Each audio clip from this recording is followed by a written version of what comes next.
everyone. Good morning, universe. Assalamualaikum warahmatullahi wabarakatuh. So, welcome back with me. I'm Crystal Z, and this is my podcast. And today's episode, we're going to talk about Happy Ramadan. Well, actually, I'm not quite really sure about every one of you, especially you. Yes, you, because in my experience, you know, the euphoria in welcoming Ramadan, it was so much excited, even 1 week or probably in a month before. Yeah, so it's pretty much like a euphoria things. Well, for me, I guess. So the things that we usually do, or I usually do, especially or in welcoming Ramadan, first of all, of course, you're going really so much busy with the wording or in the welcoming or a message that you will send to all of your friends or even on your contact list. And yeah, it's pretty much like uh, like giving a forgive and also seeking or asking for forgiveness for everything you've done for the whole year. Well, yeah. And it's pretty much interesting because every one of us will be chasing for the most or the uniqueness of the wording that you can find. Well, thank God nowadays we have the AI, so you can actually asking the chat GPT about the wording or the message that you will send to your friends or in your contact list. Well, actually, that is exactly the euphoria that I usually do, or pretty much in my circle, because you'll receive a message, hello, say, um, happy Ramadan and everything, and of course you pretty much would like to copy the wording into all to your other friends, and all of your messages are full of the happy Ramadan messages. And it's pretty much like you will receive a message and then you forwarding the message to your friend. And yeah, it happens. Well, I'm not quite really sure about your generation, but in my generation we like to sending a message. So it's pretty much especially at that time we're sending a message by through SMS. And well, nowadays you have all of the social media. You can post it on your LinkedIn, Facebook, Instagram, TikTok, and everything. And you can be as much as creative as you can be. And nowadays you can also create a video using an AI, right? So yeah, that is the euphoria of things that we usually, or in my circle, usually do, especially in welcoming Ramadan. And that is not just it. You will be planning about the Ramadan or the breakfasting menu. Yes, a breakfasting menu.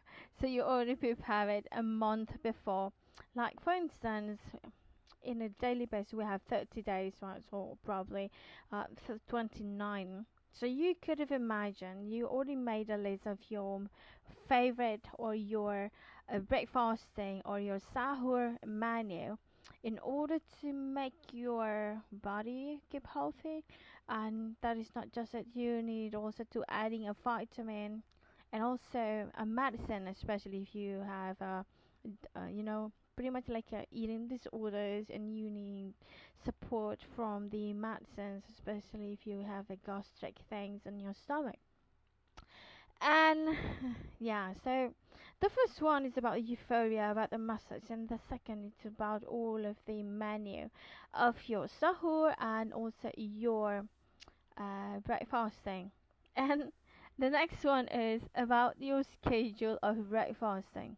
So you could imagine that we only have like 4 weeks, right?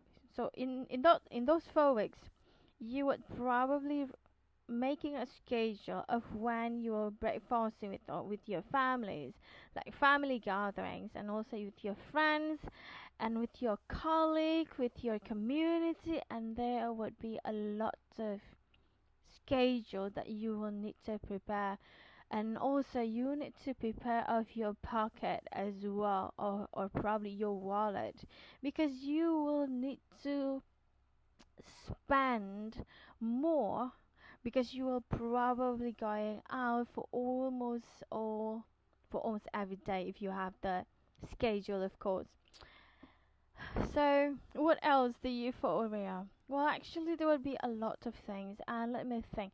I think about the schedule, about the food menu, and also about the schedule of Taraweh, right? About the prayer, especially at night, you would probably reconsider, because sometimes you went home a bit late and you need to go Tarawih with your family at home, or you can do it by yourself. You just need to put the schedule and make it the schedule same with your family.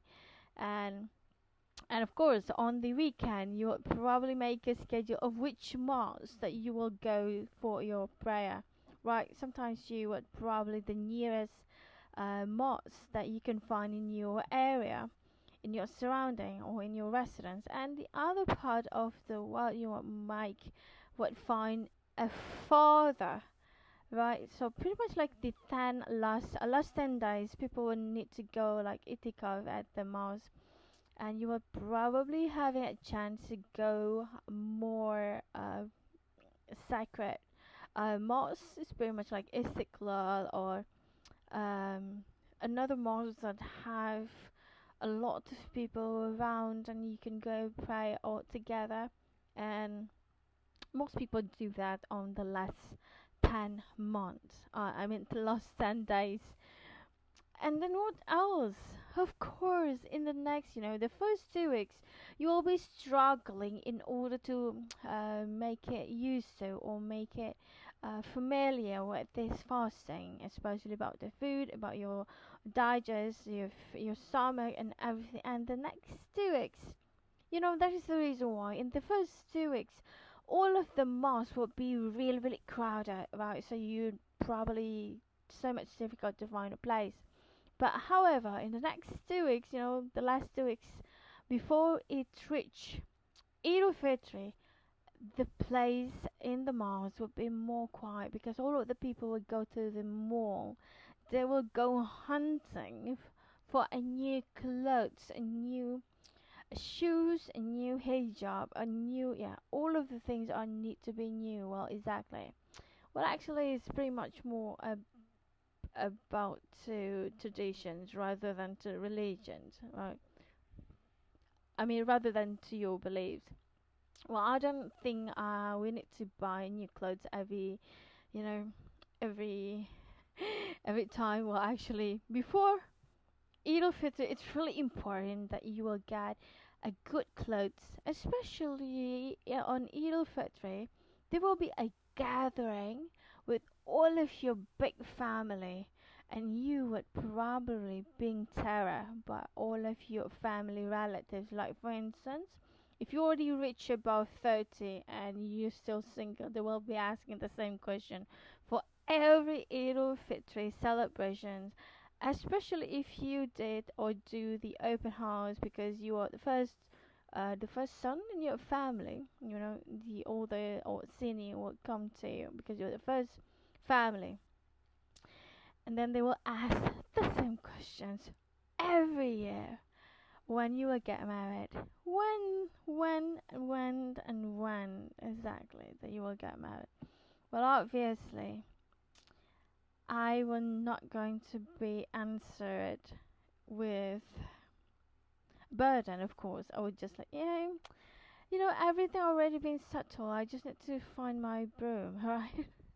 So actually, that is exactly why most of the people, or most of the family, they would like to bargain or in almost everything to get a new clothes, a new pair of shoes, and a new hair, and everything. Everything are pretty much new. Why? Because they were pretty much having a catwalk every time they went go to their relatives, like, wow, your clothes are being matched, and so on and so on and so on. So They are waiting for that compliment, right? And the other part is that they will be expecting, especially if you have children, right?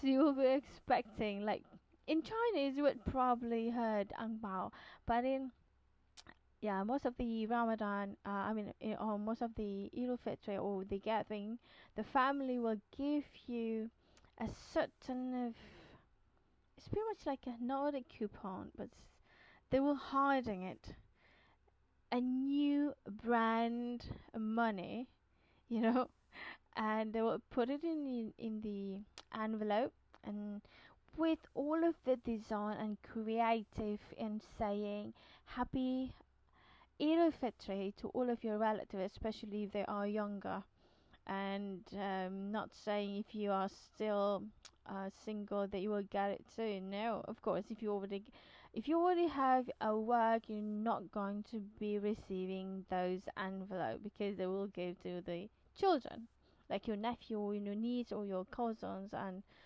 so on.